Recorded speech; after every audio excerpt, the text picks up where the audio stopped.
Communication means understanding how language forms the world around us. It's understanding that having the answer doesn't matter, it's getting to the answer that's important. It's learning to see things from the audience's point of view. It's not just about saying something, it's knowing that everything says something. It's about being comfortable being uncomfortable. Communication is accepting that there is no capital T truth. As you can tell, each of us had a different answer to the exact same question, which shows a variety of different perceptions.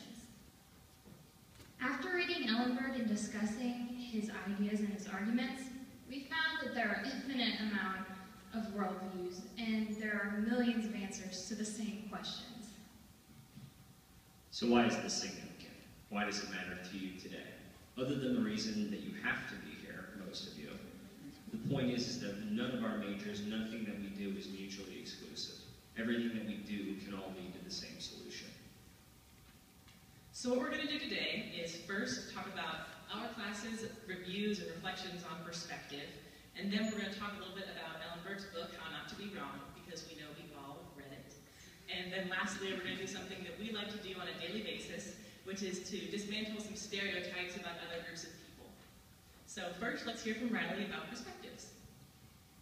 We all have different perspectives. It's a product of where we come from, where we grew up, what we believe in, what we study here at Marion, and it affects everything we do, everything we respond to, every person and situation, including situations that, questions that arise from this meme. As a communication major, I might respond a little differently to the issue of dinosaur cloning than somebody with a business major or a biology major. And that's okay. Just because we have different perspectives doesn't make one of them bad or wrong. They're just different, and they are valuable ways of looking at the same thing.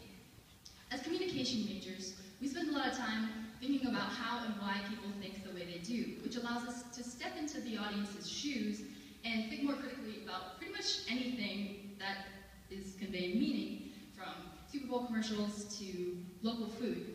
It's all about your perspective.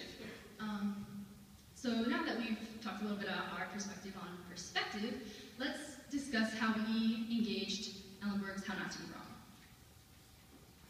So when we first got the assignment to discuss Ellenberg's book, we were like, numbers, no, I thought I didn't have to look at that ever again. I barely passed it in high school.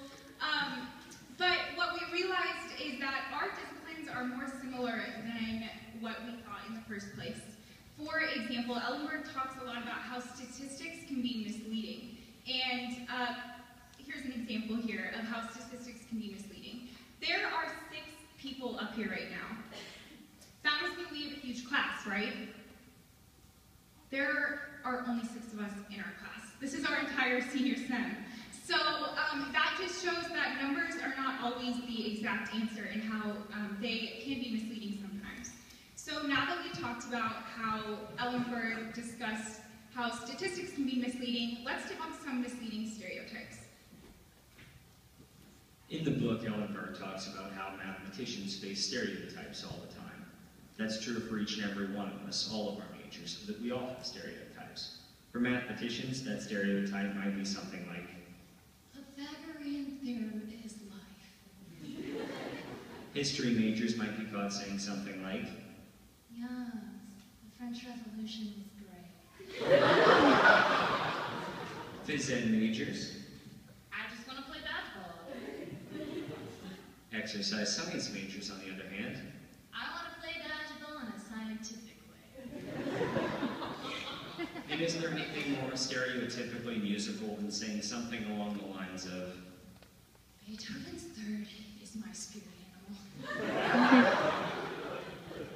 in communication, we face stereotypes all the time, much like the name it actually says. But all those stereotypes, we have them too. Is that a real major? Isn't that lazy? Are you gonna be on TV? Communication. Don't you know how to talk already? The point is that all of this is false. These are all surface level assumptions, and what we're doing here in our respective majors is all important, and we're all contributing together.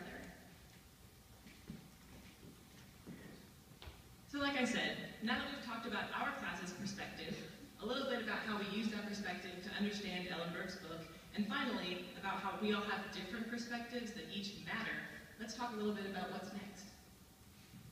The opportunities are endless for what each of us will be doing after graduation. As for Lindsay, she's going to law school. Sam is going to try to pursue nonprofit organizations, whereas Joe is wanting to work in video development. Riley is wanting to be a magazine editor, and then Julia is wanting to work in higher education. As for me, I have 100